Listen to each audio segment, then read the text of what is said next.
Hello नमस्कार किसान भाइयों। अगर आपकी भी धान की फसल में 100% बालियां निकल चुकी हैं, बालियों में दानों का भराव हो रहा है, तो इस अवस्था पर किसान भाइयों आपको अपनी धान की फसल में इस शानदार खाद का प्रयोग जरूर करना चाहिए। यदि धान की फसल में बालियां निकलने के बाद में आप इस शानदार खाद का प्रयोग करेंगे तो किसान भाइयों आपकी जो धान की पैदावार है वह दोगुनी हो सकती है। यह जो खाद है किसान भाइयों, इसको डालने के बाद में आपकी धान की फसल की जो बालियां हैं उनमें 100% दानों का भराव होगा। दाना वजनदार होंगे, मोटे होंगे, चमकदार होंगे। साथ ही किसान भाइयों आपका जो धान का पौधा है उसका तना भी काफी ज्यादा मजबूत होगा।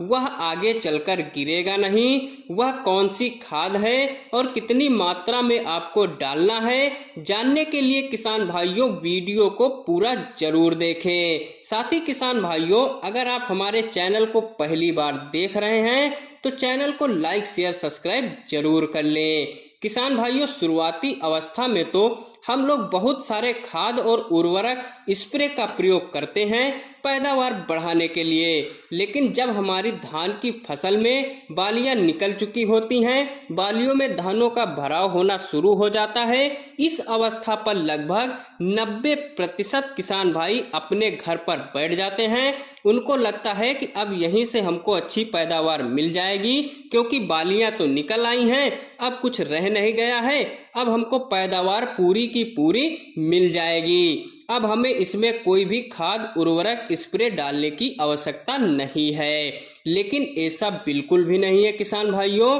धान की फसल में बालियां निकलने के बाद भी हमारे पौधे को कई सारे पोषक तत्वों की आवश्यकता होती है।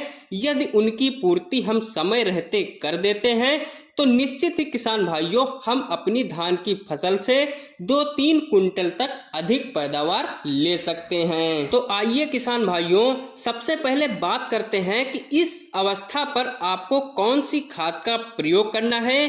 किसान भाइयों जिस खाद का इस अवस्था पर आपको प्रयोग करना है इसका नाम है NPK 0050। किसान भाइयों NPK 0050 में 0% नाइट्रोजन, 0% फास्फोरस और 50% पोटास की मात्रा पाई जाती है। और जब धान की फसल में बालियां निकल रही होती हैं, जब धान की फसल में बालियां निकल चुकी होती हैं, किसान भाइयों इस अवस्था पर हमारे धान के पौधे को पोटास की सबसे ज्यादा आवश्यकता होती है। यदि इस अवस्था पर हम पोटास की पूर्ति कर देते हैं तो हमें अपनी धान की फसल में एक से एक चमत्कारिक फायदे देखने को मिलेंगे। किसान भाइयों जब धान की फसल में बालियां निकलने के बाद में आप NPK 0050 का स्प्रे करेंगे तो इससे बहुत सारे फायदे देखने को मिलेंगे। सबसे पहले किसान भाइयों जो पोटास है वह एक ट्रांसपोर्टर का काम करता है।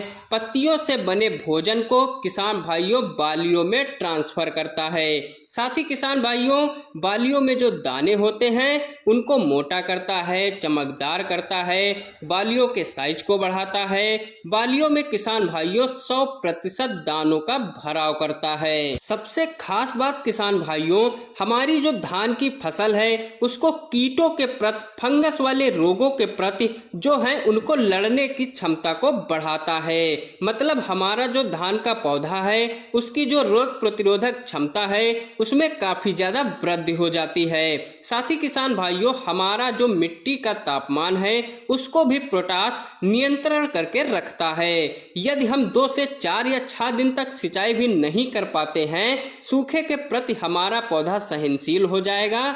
यदि हम अधिक जल भराव कर देते हैं, अधिक जल भराव के प्रति भी किसान भाइयों हमारा जो धान का पौधा है वह सहनशील हो जाएगा, उसकी पैदावार में कोई भी कमी नहीं आएगी। साथ ही इस अवस्था पर पोटास डालने का जो सबसे बड़ा फायदा हमें देखने को मिलता है किसान भाइयों, जो धान का पौधा है उसके तने को काफी ज्यादा मजबूती मिलती है, जिससे आगे चल के पौधा बालियों के लोड से गिरता नहीं है। किसान भाइयों जो हमारा पोटास है इसको डालने के बाद हमारी धान की पैदावार वह कम से कम 20 से लेकर 25% तक बढ़ जाएगी। अब यदि किसान भाइयों हम NPK 0050 की सही मात्रा की बात करें तो किसान भाइयों आपको 1.5 किलोग्राम प्रति एकड़ के हिसाब से NPK 0050 लेना है। यदि किसान भाइयों आप चाहे तो इसी समय आप एक साथ में 50 ग्राम चिलेटेड जिंक भी मिला सकते हैं। अब इन दोनों को किसान भाइयों यदि आप मिला देते हैं तो लगभग 150 से 180 लीटर पानी में घोल बना लीजिए और इसका स्प्रे कर दीजिए। इनका स्प्रे करते समय किसान भाइयों आपको 2 बातों का विशेष ध्यान रखना है। इसका स्प्रे किसान भाइयों सुबह के समय बिल्कुल भी नहीं करना है, आपको इसका स्प्रे शाम के समय पर ही करना है। और जब भी आप इसका स्प्रे का प्रयोग करें किसान भाइयों इस अवस्था पर आपके खेत में पर्याप्त मात्रा में नमी होना आवश्यक है। यदि किसान भाइयों आपके खेत में पर्याप्त नमी नहीं होगी किसान भाइयों तो इसका हमें 100% रिजल्ट देखने को नहीं मिलेगा। तो जब भी आप इसका प्रयोग करें उस समय आपके खेत में अच्छे से नमी होनी चाहिए। तो किसान भाइयों यदि आप भी अपनी धान की फसल में बालियां निकलने के बाद में इस खास खाद का प्रयोग करते हैं इतनी ही मात्रा में तो निश्चित ही इस साल आपकी जो धान की पैदावार होगी वह आपको नंबर 1 देखने को मिलने वाली है। और अगर आपको हमारा यह वीडियो पसंद आया हो तो चैनल को लाइक शेयर सब्सक्राइब जरूर करें।